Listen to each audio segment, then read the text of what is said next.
दोस्तों नमस्कार। राज global concept YouTube channel में आपका स्वागत है। आज हम जेटेट से संबंधित प्रश्न फिर से लेकर के आए हैं।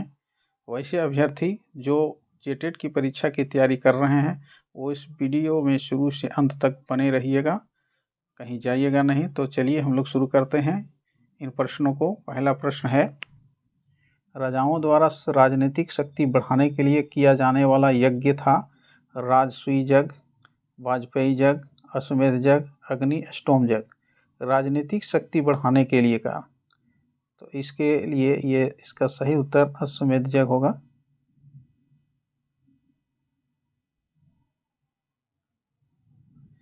नेक्स्ट है, कौन सही सुमेलित है? राजसूय यज्ञ, राजा का राज्याभिषेक, वाजपेयी यज्ञ, राजा द्वारा रथों का आयोजन, अश्वमेध यज्ञ, राजा द्वारा साम्राज्य विस्तार, उपरोक्त सभी।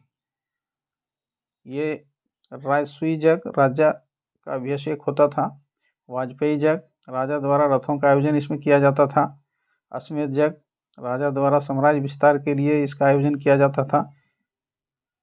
इस तरह से इसका सही उत्तर डी होगा, उपरोक्त सभी।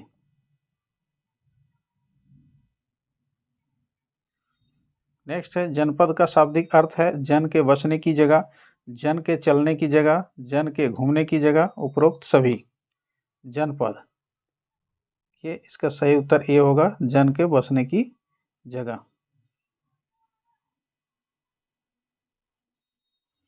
नेक्स्ट है, पुरातत्वविदों ने जनपदों की कई बस्तियों की खुदाई की है जिनमें शामिल है दिल्ली में पुराना किला, उत्तर प्रदेश में मेरठ के पास हस्तिनापुर, एटा के पास अतरंजी खेड़ा, इनमें से सभी। इसका सही उत्तर डी होगा, इनमें से सभी।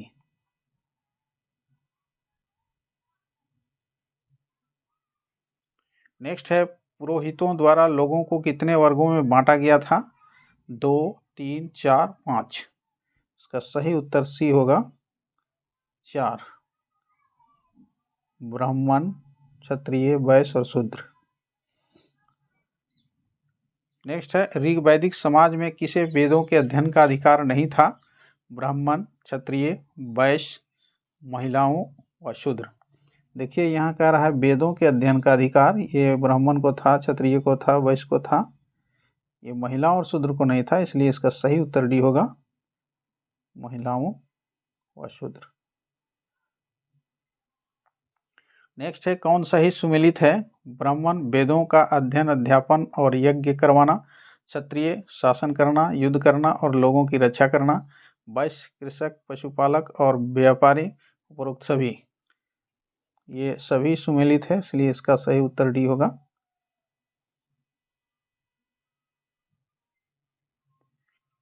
नेक्स्ट है, महाजन पदों के संबंध में कौन सा कथन सत्य है?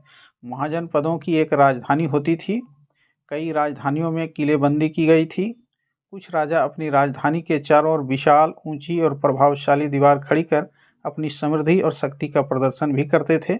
उपरोक्त सभी कथन सत्य है। देखिए महाजन पदों के संबंध में ये सभी कथन सत्य हैं, इसलिए इसका सही उत्तर डी होगा। नेक्स्ट है, 16 महाजन पदों की सूची उपलब्ध है महाभारत में, अंगुत्तर निकाय में, छांदोग्य उपनिषद में, संयुक्त निकाय में। ये 16 महाजन पदों की सूची, इसका सही उत्तर बी होगा, अंगुत्तर निकाय में, बौद्ध ग्रंथ है ये।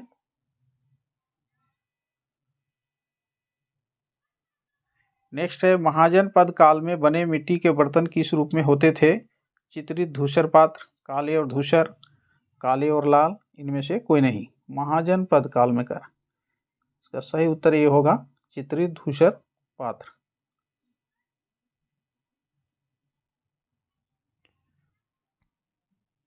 महाजन पद काल में फसलों पर लगाए गए कर को क्या कहा जाता था? भाग, बलि, विष्टि, प्रणय।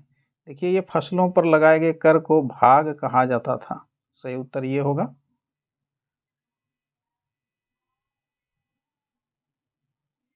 नेक्स्ट है, महाजन पद काल में कृषि के क्षेत्र में क्या परिवर्तन हुए?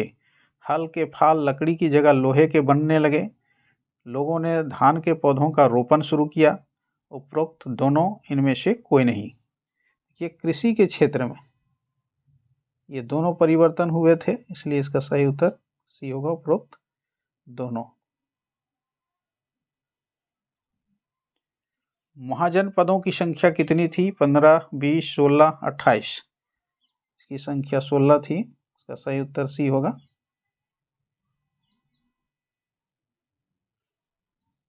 नेक्स्ट है, गंगा और सोन नदियों के किनारे स्थित सबसे शक्तिशाली महाजनपद कौन था? मगध, वज्जी, कुरु, कौशल। इसका सही उत्तर ए होगा, मगध।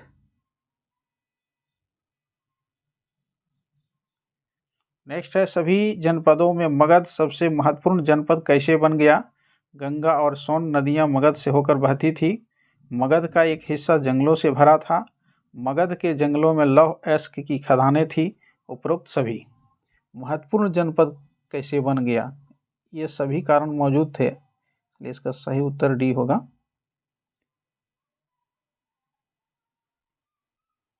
नेक्स्ट है, मगध साम्राज्य के विस्तार में महत्वपूर्ण भूमिका थी बिंबिसार की, अजातशत्रु की, महापद्म नंद की, इन सभी की। मगध साम्राज्य के विस्तार, ऐसे बिंबिसार, अजातशत्रु, इन दोनों की, ये हर्यक वंश से संबंधित थे, इन दोनों की भूमिका थी ही सभी की। इसका सही उत्तर डी होगा, इन तीनों की भूमिका थी।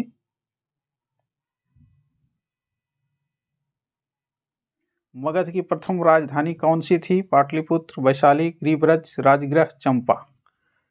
ये इसका सही उत्तर सी होगा, गिरिब्रज, राजगृह।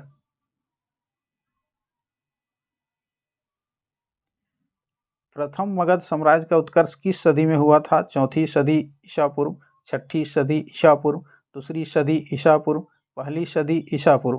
इसका सही उत्तर बी होगा, छठी सदी ईसा पूर्व।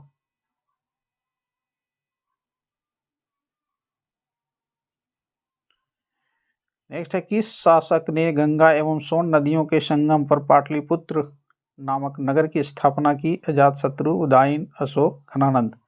उदयन ने की थी, इसका सही उत्तर बी होगा। सिकंदर ने भारत पर कब आक्रमण किया? 326 ईसा पूर्व, 326 ईस्वी, 327 ईसा पूर्व, 323 ईस्वी। इसका सही उत्तर ए होगा, 326 ईसा पूर्व।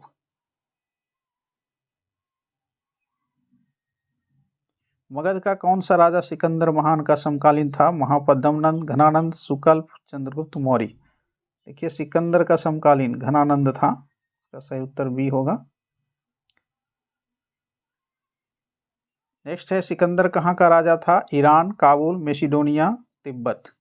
सिकंदर मेसिडोनिया का राजा था, सही उत्तर सी होगा। नंद वंश का संस्थापक कौन था? महापद्म नंद, कालाशोक, घनानंद, नागार्जुन। नंद वंश का संस्थापक महापद्म नंद था, सही उत्तर ये होगा। वज्जी राज्य की राजधानी कहाँ थी? पाटलिपुत्र, राजगृह, वैशाली, उज्जैन। वज्जी ये संघ था, इसका सही उत्तर सी होगा, वैशाली। नेक्स्ट है, मगध के राजा अजातशत्रु का सदैव किस गणराज्य के साथ युद्ध रहा? वज्जी संघ, पंचाल, दोनों के साथ, किसी के साथ नहीं। इसका सही उत्तर ए होगा, वज्जी। नेक्स्ट है, गण या संघ के संबंध में कौन सा कथन सत्य है? गण या संघ में कई शासक होते थे, इसके प्रत्येक शासक राजा कहलाते थे, सभी राजा विभिन्न अनुष्ठानों को एक साथ संपन्न करते थे, उपर्युक्त सभी। इसका सही उत्तर डी होगा, ये तीनों कथन सत्य है। नेक्स्ट है, वज्जी संघ अन्य महाजनपदों से भिन्न कैसे था? वे पूर्ण और नियमित सभाएं करते थे, वे आपस में मिलजुल कर काम करते थे, वे पारंपरिक नियमों का पालन करते थे, उपयुक्त सभी। ये तीनों ही सही है, इसलिए इसका सही उत्तर डी होगा। नेक्स्ट है, मौर्य साम्राज्य की स्थापना किसने की? बिंदुसार, चंद्रगुप्त मौर्य, अशोक, बिंबिसार। का सही उत्तर बी होगा, चंद्रगुप्त मौर्य। प्रथम भारतीय साम्राज्य स्थापित किया गया कनिष्क द्वारा, हर्ष द्वारा, चंद्रगुप्त मौर्य द्वारा, समुद्रगुप्त द्वारा। इसका सही उत्तर सी होगा, चंद्रगुप्त मौर्य द्वारा। चाणक्य के बचपन का नाम क्या था? कौटिल्य, विष्णुगुप्त, विशाखदत्त, भट्ट स्वामी। तो सही उत्तर बी होगा, विष्णुगुप्त। नेक्स्ट है, किस युद्ध में विजय के बाद अशोक के जीवन में परिवर्तन आया? तक्षशिला, उज्जयिनी, सुवर्णगिरी, कलिंग। तो सही उत्तर डी होगा, कलिंग। अशोक का धर्म क्या था? विशेष देवता की पूजा करना, कर्मकांड पर विशेष जोर देना, विशेष धर्म को स्वीकार करना, विभिन्न धर्म की अच्छी अच्छी बातें व अच्छे व्यवहार को अपनाना। धम्म, इसका सही उत्तर डी होगा, विभिन्न धर्मों की अच्छी अच्छी बातें व अच्छे व्यवहार को अपनाना। नेक्स्ट है, अशोक ने धर्म के प्रचार के लिए क्या किया? जबरन धर्म परिवर्तन, यज्ञ, युद्ध, धर्म अधिकारियों की नियुक्ति। इसका सही उत्तर डी होगा, धर्म अधिकारियों की नियुक्ति। कौटिल्य, जिसको चाणक्य भी कहते हैं, किसका प्रधानमंत्री था? चंद्रगुप्त द्वितीय, चंद्रगुप्त मौर्य, अशोक, अजातशत्रु। सही उत्तर बी होगा, चंद्रगुप्त मौर्य का प्रधानमंत्री था। अशोक के शिलालेखों में प्रयुक्त भाषा है संस्कृत, प्राकृत, पाली, हिंदी। का सही उत्तर बी होगा, प्राकृत। नेक्स्ट है, कलिंग किस राज्य का प्राचीन नाम है? बिहार, झारखंड, बंगाल, ओडिशा। इसका सही उत्तर डी होगा, ओडिशा। नेक्स्ट है, अशोक पर किस धर्म का ज्यादा प्रभाव था? हिंदू धर्म, बौद्ध धर्म, जैन धर्म, अन्य धर्म। इसका सही उत्तर बी होगा, बौद्ध धर्म। अशोक ने कलिंग पर कब आक्रमण किया? 269 ईसा पूर्व, 261 ईसा पूर्व, 324 ईसा पूर्व, 326 ईसा पूर्व। इसका सही उत्तर बी होगा, 261 ईसा पूर्व। नेक्स्ट है, बौद्ध धर्म के प्रचार के लिए अशोक ने किसे श्रीलंका भेजा था? महेंद्र, संघमित्रा,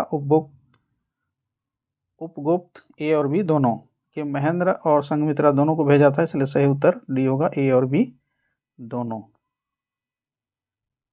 अशोक के अभिलेख किस लिपि में लिखे गए हैं? ब्राह्मी, ख्रोष्टी, ग्रीक एवं अरामेइक, उपरोक्त सभी। अशोक के अभिलेख सभी लिपियों में लिखे गए हैं, इसलिए इसका सही उत्तर डी होगा।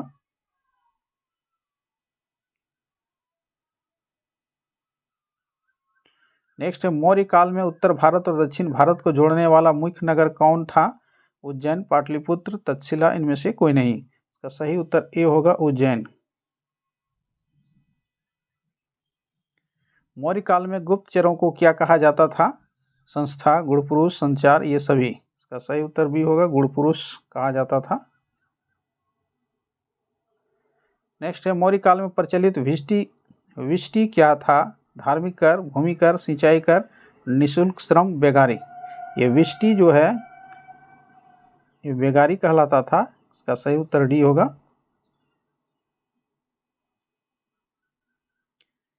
नेक्स्ट है, मौर्य काल में अनियमित रूप से विविध पदार्थों के रूप में लिए जाते थे? नजराना, उपहार, कर, इनमें से कोई नहीं। इसका सही उत्तर ये होगा, नजराना। अनियमित कर के रूप में लिए जाते थे, अनियमित के रूप में लिए जाने वाले को कर कहा जाता था। मौर्य प्रशासन में समस्त अधिकार और शक्तियां किसके पास होती थी? राजा, मंत्रिपरिषद, राज्यपाल, सेनापति। इसका सही उत्तर ए होगा, राजा। अशोक के समय मौर्य साम्राज्य कितने प्रांतों में बंटा था? 4, 5, 6, 7। इसका सही उत्तर बी होगा, 5। मौर्य काल में गांव के प्रधान को क्या कहते थे? ग्रामिक, ग्रामीण, ग्रामीणी, इनमें से कोई नहीं। इसका सही उत्तर ए होगा, ग्रामिक।